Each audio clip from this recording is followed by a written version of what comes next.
So grateful to be here and very happy to discuss these incredibly important and hard to talk about topics.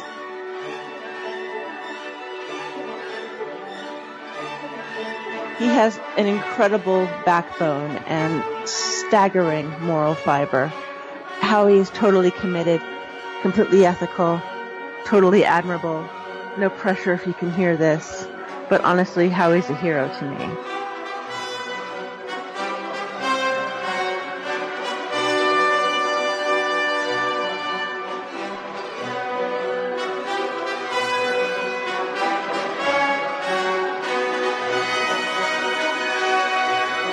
John, you joined us before, and it was a pretty incredible kind of testimony you gave, and you just devoted your life to advocacy for child trafficking, and even 9/11 truth. Maybe you could explain to us, in the last decade, what do you think the most challenging parts of coming alive on some of these issues have been? Probably the hardest thing, and it continues, is just realizing that pretty much everything that I was told and taught since I was in grade school is probably not true.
Hello.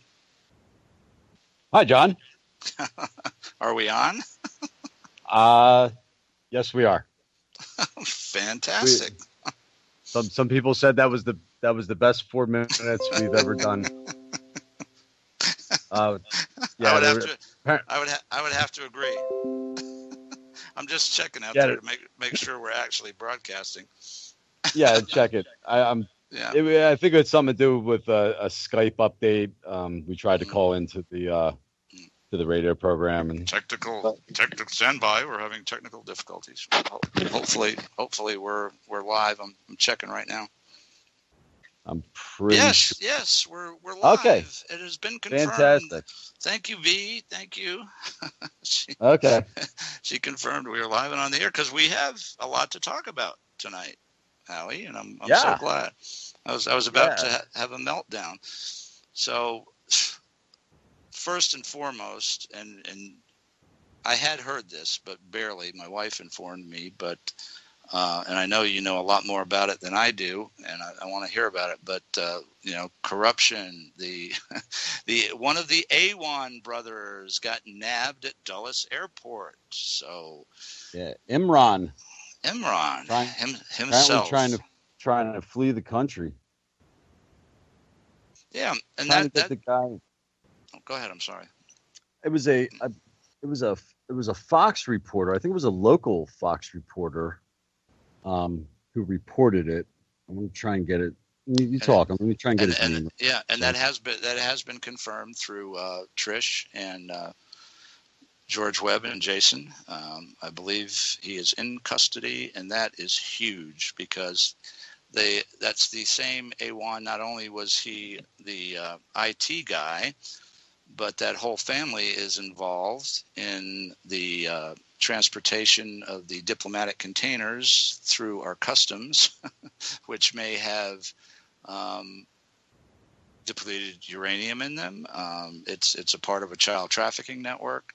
And so this is huge. And I'm hoping that the FBI has finally stepped up and started to bring this wall of corruption down, because as we know, that is what's going to take down these trafficking networks, arresting people like that. And it was also an underlying thing with the entire Seth Rich case, with Debbie Wasserman Schultz, with the DNC. The names were always, Awan brothers were always out there, and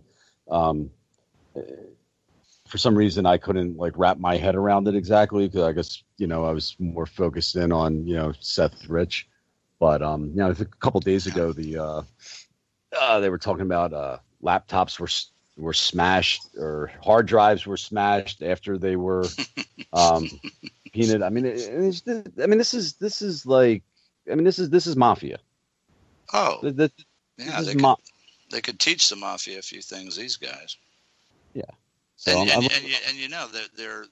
are Pakistani ISI, which is one of the probably most efficient intelligence organizations. They were trained by MI6, the British. So these guys are bad eggs, and hopefully some good eggs at the FBI. And with Trump's knowledge and Sessions' knowledge, have started to bring this down. And there's so much going on. I mean, and good old Podesta, the bad penny, he keeps turning up, and I'm sure that's part of this, because we were talking about the Awan brothers, and what we were going to talk about tonight was the so-called suicides of Bennington and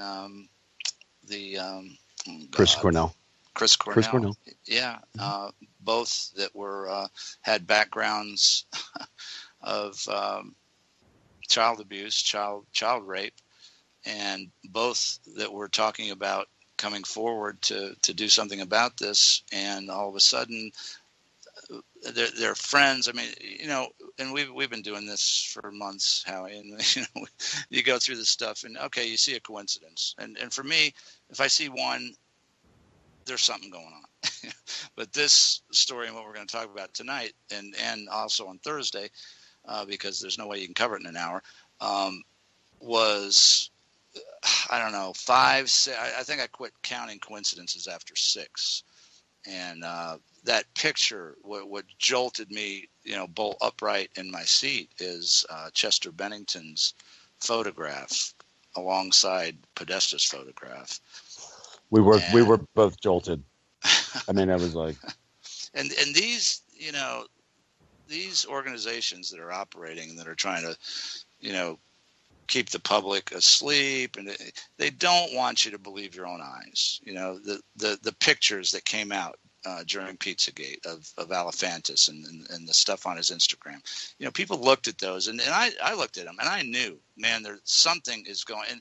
And in the fire department, generally, when we turned around a corner and you saw smoke showing, there was generally a fire. When we got there, and that's I love those.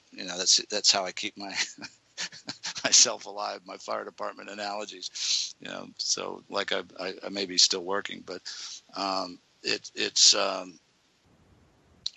there's just too much smoke going on here, and it seems like the wheels are coming off. You got Wasserman Schultz threatening the chief of the Capitol Police in a public hearing, these guys were coming forward, not to mention the fact that Bennington was out of Chicago, which is, that's a hangout for Podesta and that whole crew, the Chicago, Rahm Emanuel, the Chicago Machine. I mean, talk about political corruption. And, I haven't been able to get as many facts as I would like, but the rumors is that Bennington's mother had an association with the Democratic machine and received grants. And I don't, by that picture, I don't think it would be too far-fetched to wonder if Podesta was the father of that kid, and more will be revealed.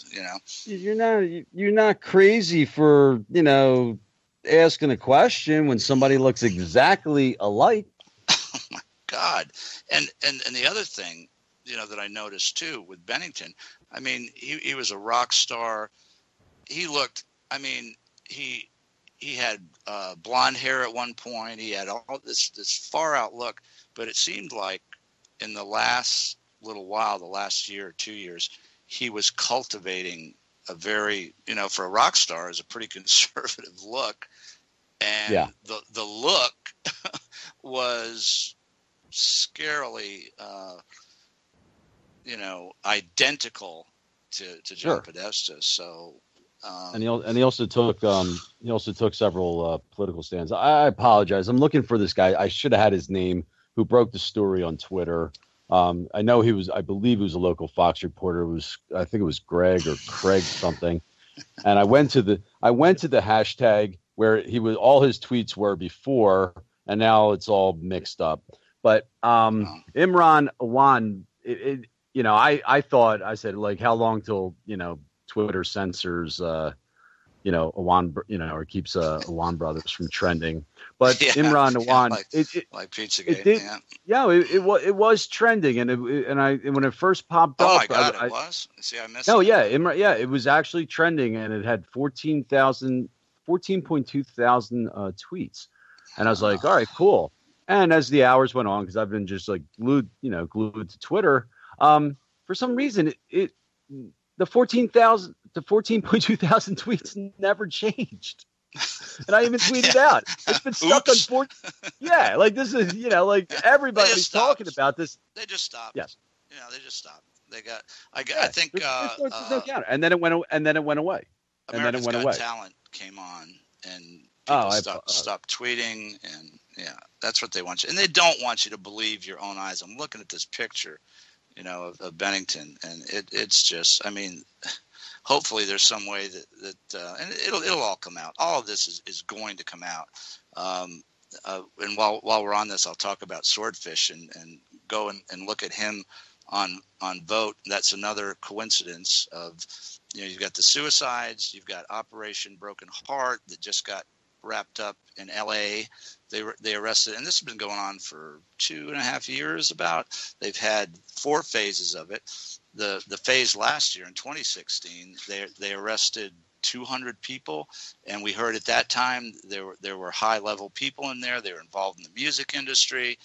The names, and that's what I want people to be asking the FBI and the Justice Department. Where are the names? We want to know the names. But at any rate, another 68 or so were arrested this summer during that operation, and then all of a sudden you've got this.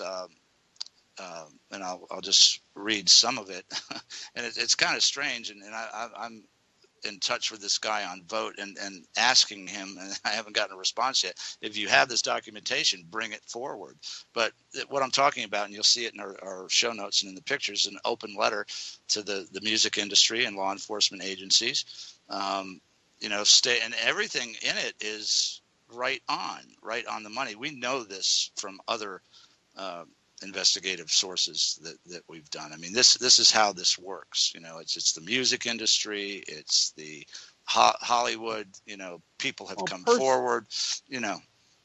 I mean, personally, the way the whole swordfish thing went down. I mean, it was, my limited experience in this 9 months.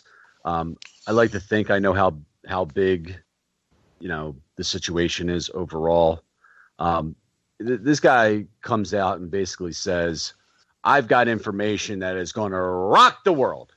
And everybody took a collective breath and stopped and said, oh, I hope it's true. I hope it's true. And I'm sitting there like, well, even if this is true, it's a drop in the bucket. That's also true. Right. So I was, basically I was tweeting out to people. I was like, listen, we're not sitting back waiting for Swordfish or whomever to, not one person is going to crack this case. Everything will be a piece to the puzzle. Right. So let's, we'll hope for the best, but we're not going to, we're not going to hang our hat on. Right. It turned out to me, but the way it was presented and then what actually came out, it was a bit of a dud, but I mean, it didn't affect me one way or another. And it's like, everybody has to be very careful, when these things do come out. And it's like, listen, if we get information, great. If, we take down 100, 1,000, you can take down 100, you can take down a ring of 1,000, but you know what? Believe me, we would. I mean, listen. If John Podesta was arrested tomorrow, okay, we ain't like packing up our laptops and going home. No, there's a lot. We're not. But I'll cover a couple of things in this that really stuck out to me because I went and I read it and I researched it as well as I could. And what really stuck out, this guy Swordfish on Vote, he presented some information that has been factually confirmed, and that was the use of art galleries. To subvert, just like the A1 brothers, they're bringing. They had diplomatic immunity, but the art galleries had immunity from customs, and they were transferring God knows what back and forth. Maybe children, and he's linking the art galleries involved in human trafficking, and why wouldn't they be? We know the A1s are, and the other thing was that.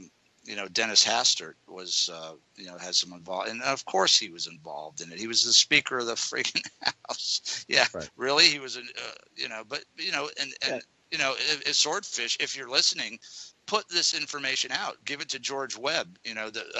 Put out the documents. Let's see it. But the thing, another thing that really turned the worm on this for me, and I'm still in the process of researching this and trying to talk to him, Chris Keene, who is also a musical artist, has come out on his Instagram and talked about this, confirmed it.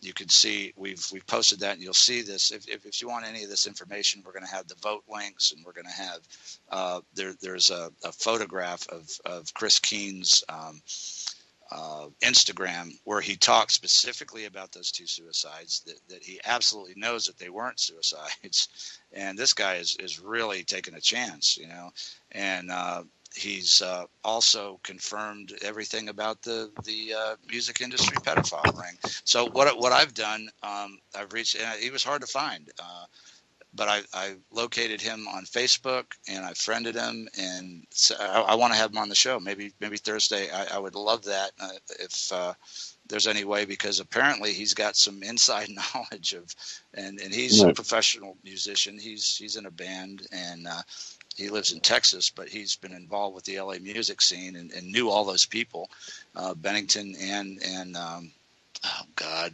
forgive me, Chris Cornell. God, mental block. But I'm here. So there's factual basis for a lot of this that's coming out, and good old Podesta's name keeps coming up, and lest people forget, this all started with his emails, right? Way back when. That's where Pizzagate came from. The fake news story was Alephantis and Comet Ping Pong and all the weird references to, now we know what the references were to, because people have investigated that, and that's pretty much fact, and either that or they're talking in some weird code that has some other meaning, which come forward, tell us what all that meant, John. He went on his nationwide trip there, slamming Trump all the way on Twitter. But John, tell us about this, your emails and what exactly are you talking about? Well, nothing has ever been discussed. They just got, I mean, one thing, if they just came out and said, hey, this is what it meant, or it's not even worth mentioning, because it's so obvious at this point. But I just wanted to bring up from a common sense standpoint that the whole art gallery. Alephantis also had an association with art. Art galleries, I'll be damned. Yeah. Now, but so bringing things in, that's one aspect of it. But to me, it comes down to the money laundering aspect. Art galleries are a fantastic way to do that. And nobody knows what the hell something is worth, and somebody wants to pay, $500,000 for a piece of art. Well, maybe the art's worth $100,000, and what they're getting on the side is worth $400,000. So just like the food service industry, we're making connection pizza places. You can hide a lot of money because you're not selling widgets. It's not one widget in, one widget out. There's a lot of variables, and there's lots of ways to hide. The cuckoo's late. It's late. Right. So all illegal enterprises get into the bar and restaurant business because it's just a great way to launder money. Art galleries are also a great way. Nonprofits are a great way to launder money, and honestly, churches are a great way to launder money because So those are the four that in my time I've identified. But the art gallery, it's just obvious. Absolutely. And when you look at like old movies like The French Connection, or even Breaking Bad, the product, whatever the illicit, and George Webb has hammered this out in stone with the rat lines and how they operate. You got the kids coming in, you've got the drugs coming in, whatever illicit is coming in by these sources, and then the money goes the other way. And what a coincidence! Just like they looted, as Catherine Fitz has documented, $43 trillion out of our treasury. They can't, these businesses that they operate, that are selling either drugs or children or whatever they're selling, they can't put that through the banking system, although that's corrupt and they own it too. But they just put the money through the rat line, and it goes out to Switzerland or wherever they take it. And that's how. This is how the criminal enterprise is operated. For decades. So this is big. The fact that this is being uncovered, and we're seeing all these holes in our national security, homeland security, and it's ridiculous that all these you can't go on a plane with your laptop, but these art galleries can ship huge cartons in and out of this country with impunity. And not to mention the A1 brothers, who can ship tractor trailer size diplomatic pouches in and out of our ports. I wanted to. I gave it this quiz before. I just hit on the A1 brothers and real quick. But what is the slogan for the New York Times? Oh God, you got me. Come on, man. Did I get you again? All right. You get me all the time. All the news that's fit to print. Yeah. All the news. Washington Post. No idea. Democracy dies in the darkness. Now. Oh my God. Okay, so all the news that's fit to print. Do you think that an ex Debbie Wasserman Schultz staffer being arrested, who's already been, talked about, for months, arrested at the airport trying to flee the country, is that news, John? You would think that would be headline on CNN. What, the New York Times didn't think that was fit to print, and the Washington Post didn't deem it, to bring it from the darkness into the light to, save democracy. And CNN didn't have it on their website. I didn't watch it. Yeah. They shined a pen light with shitty batteries on it. Yeah, I mean, I have a feeling it wasn't the lead story on Maddo and AC 360 tonight. I didn't watch, but I'm going to take a stab in the dark. But I mean, like, listen, if we don't, this whole thing about fake news, like if people don't like realize now that, that they are completely in the bag for the Democrats for whatever reason. I mean, come on. You're telling me that a staffer, an IT staffer for Debbie Wasserman Schultz gets arrested fleeing the country at the airport and they don't report on it? Yeah. Come on, man. Come on. Yeah. So, it's over. They're done. They're done. And look at it. And V posted a bunch of stuff that we retweeted this week.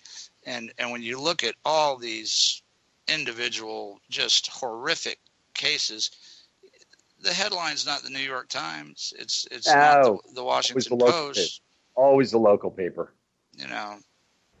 Just always.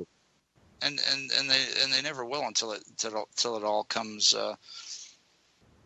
falling down. And I would think the arrest of old Imran is because he's going to rat. Sure. all his stuff. He doesn't have anything here.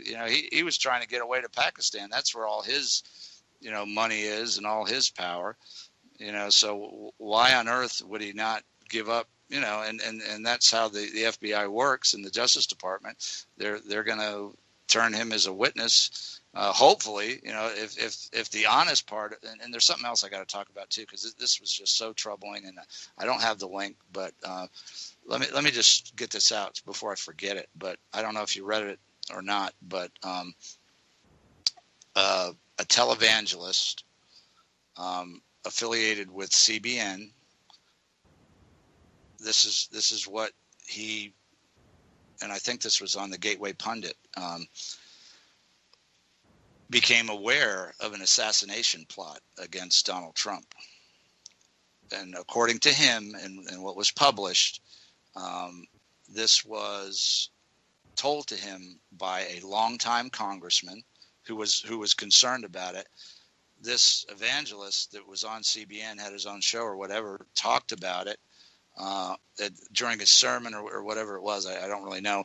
But CBN cut that out of the broadcast.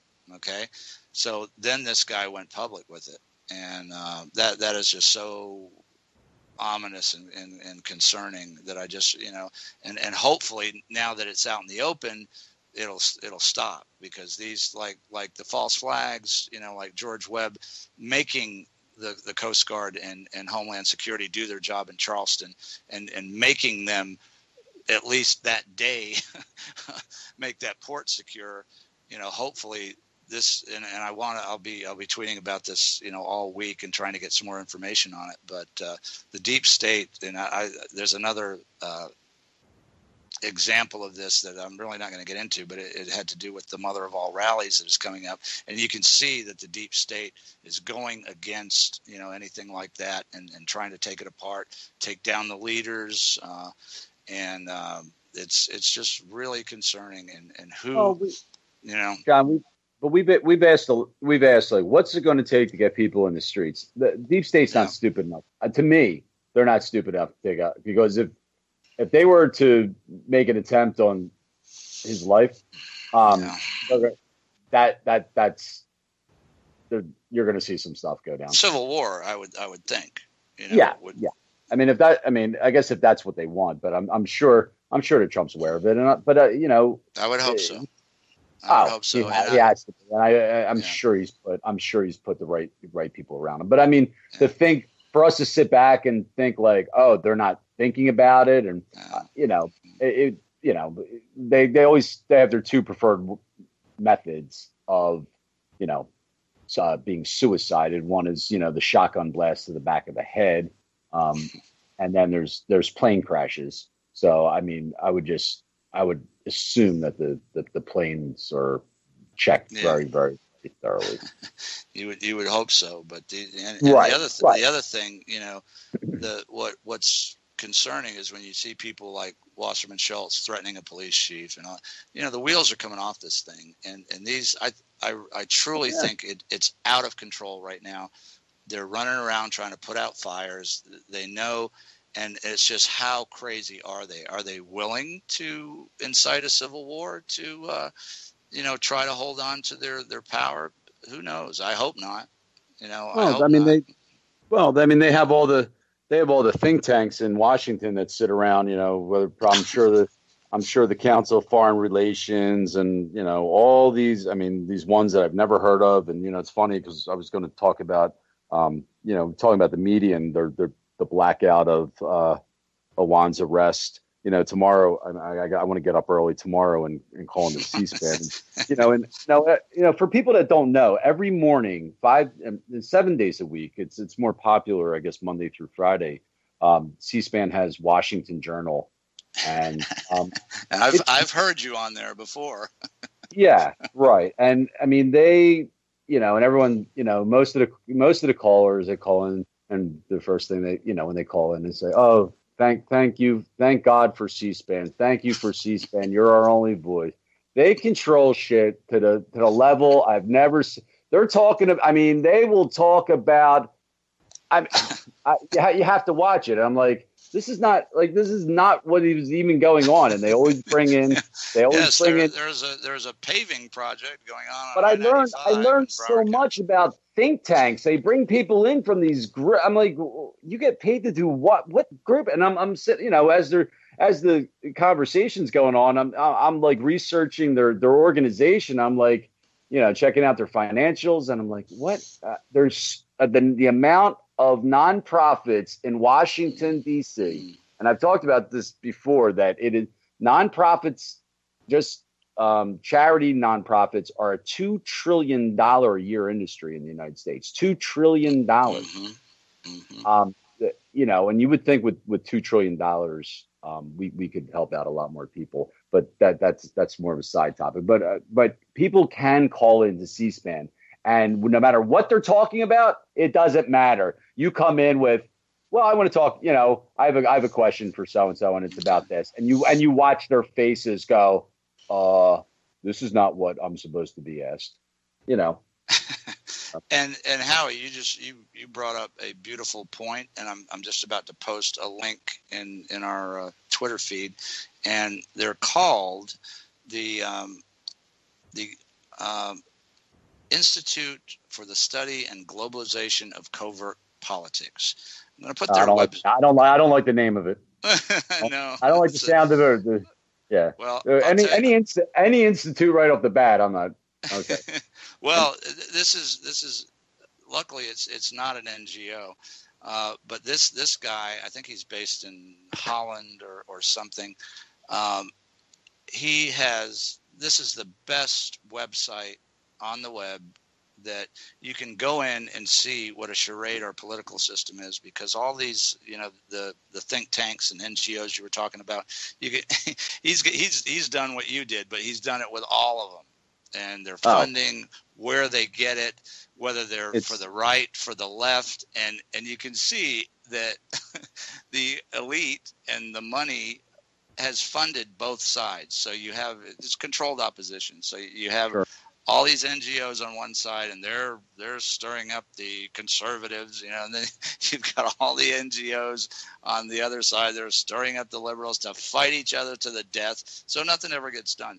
But it's a great site. I'm gonna post it, and not to mention one of the best sites documenting child trafficking. Period.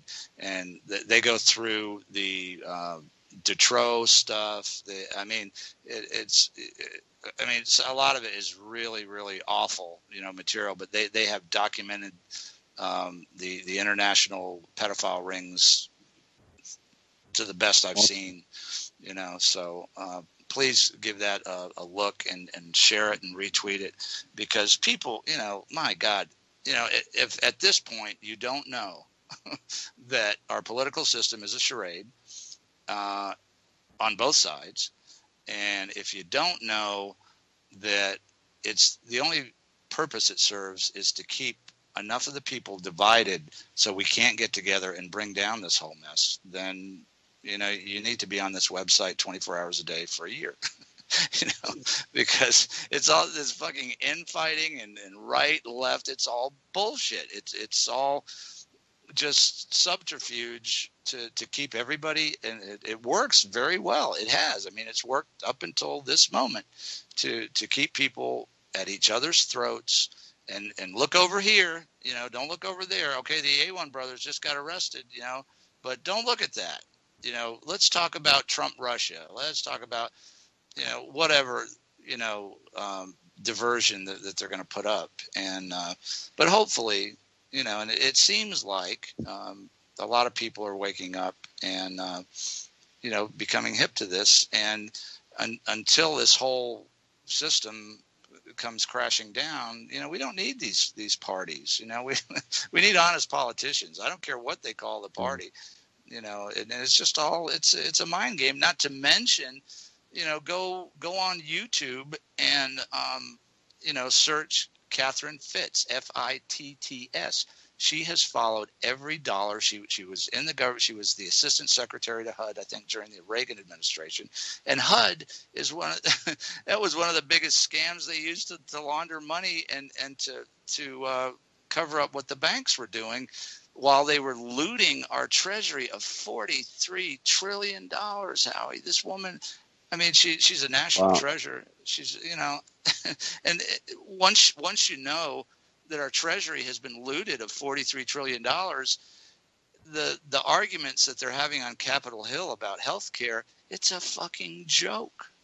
Everybody could have health care. You could get an operation every day of your life for that kind of money, and cover everybody. There would be no poverty. There would be no homelessness. It's all solved, but the control system that's in place wants us to think that, wow, there's a political solution to this, not mentioning that the whole political system is a charade and corrupt to perpetuate and not have people realize that their Social Security and everything else has been looted right the fuck out of the country and is in some Chinese bank somewhere. So, at any rate, I'm through. That was my rant for this evening. That's okay.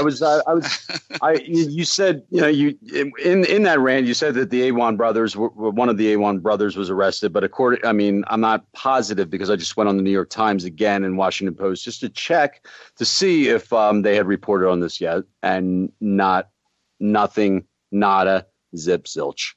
But I did find something interesting. There was a story that Rick Perry just got. He got pranked. There's these two Russian pranksters, and they call him saying that they're the.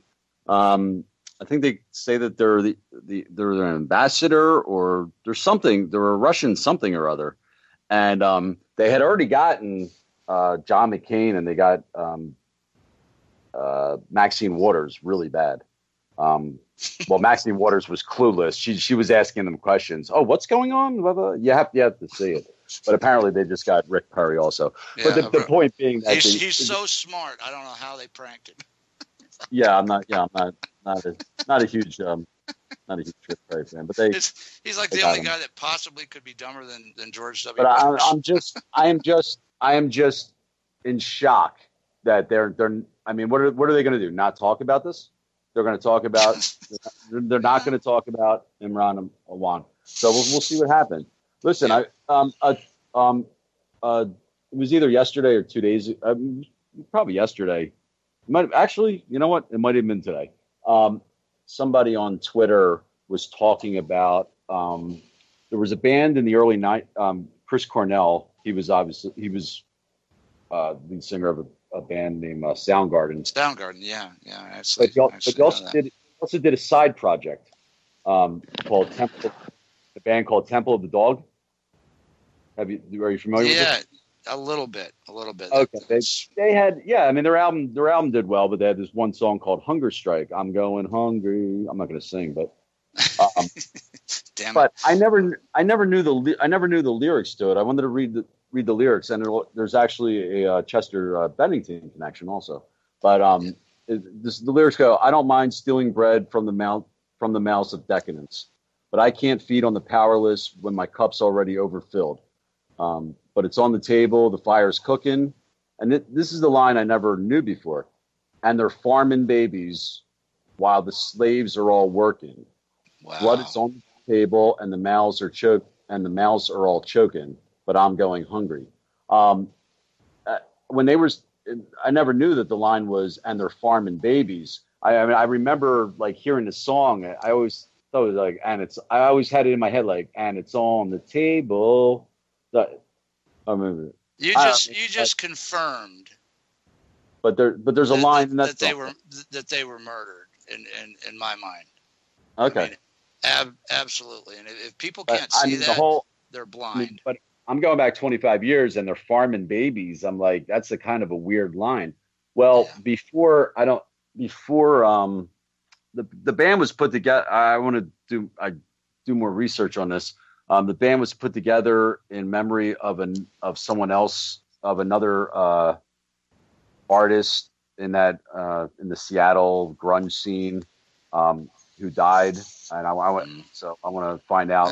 And I'll tell you right now, Howie, the only person that would know that they're farming babies is somebody who's been in the ritual abuse pedophile networks, because that's exactly what they do, and we've seen that from the finders. They were impregnating 13, 14, 15, and that's documented. I mean, that's by the U.S. Treasury Department.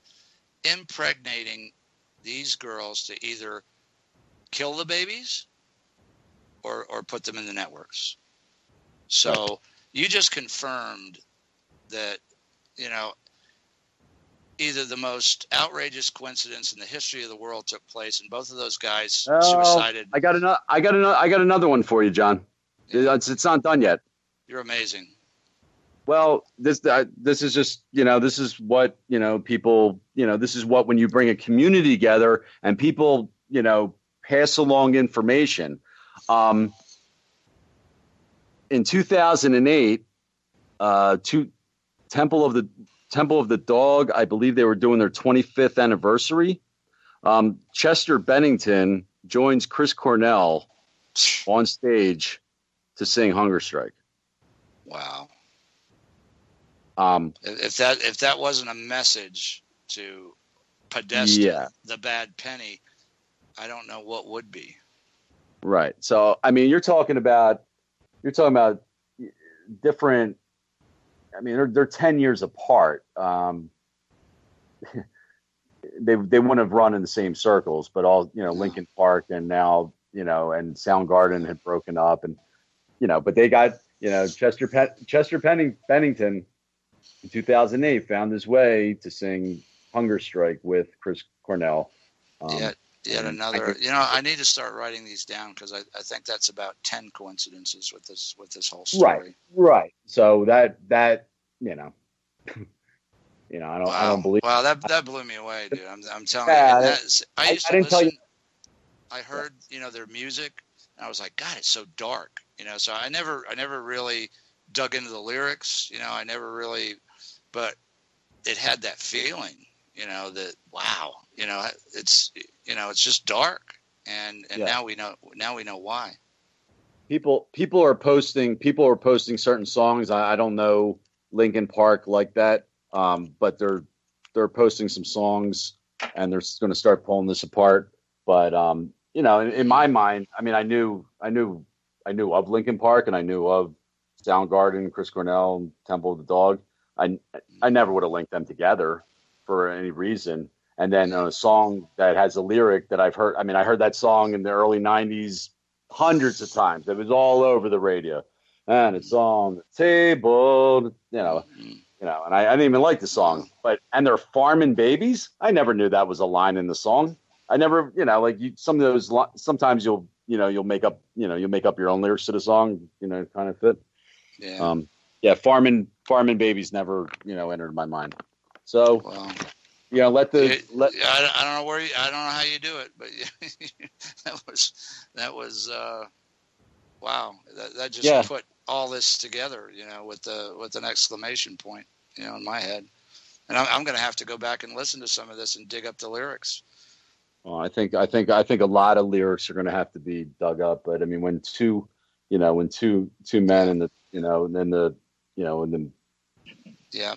talk up and tweet about Chris Keene, because he's already outed himself.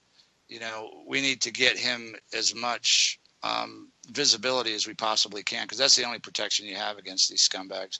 I mean, they might think suiciding a third person is a bit too much, but that I'm going to make every attempt to do that, to get in contact with them, to have them on the show, to tweet about them, and please, people that listen to the show, please do the same thing, because this guy has stepped out on a plank, and we need to try to get him visible to protect him, because that's the only protection from these people is visibility. And sometimes that doesn't even work.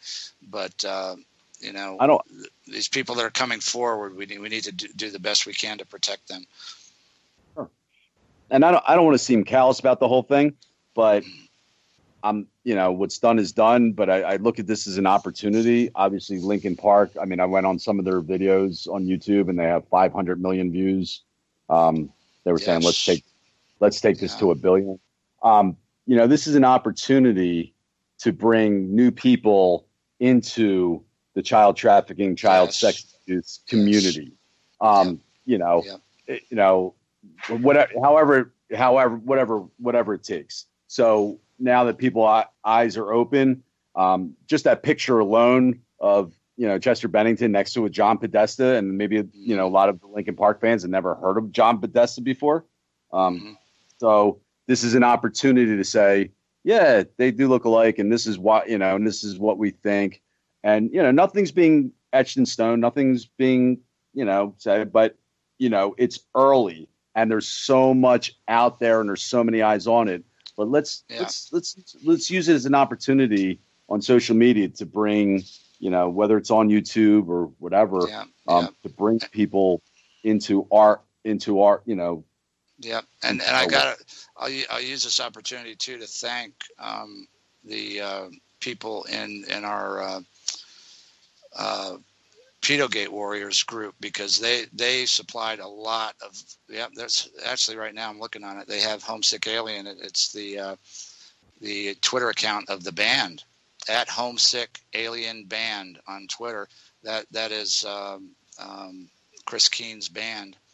And that I just want a shout out to Question Authority, Type of Way. Oh God, let me see. Sam Kofifi.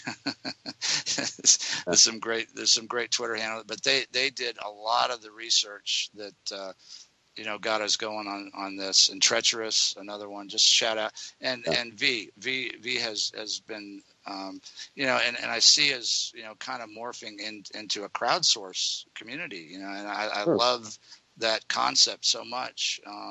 And we're going to do whatever we can do to be as effective as we can be. And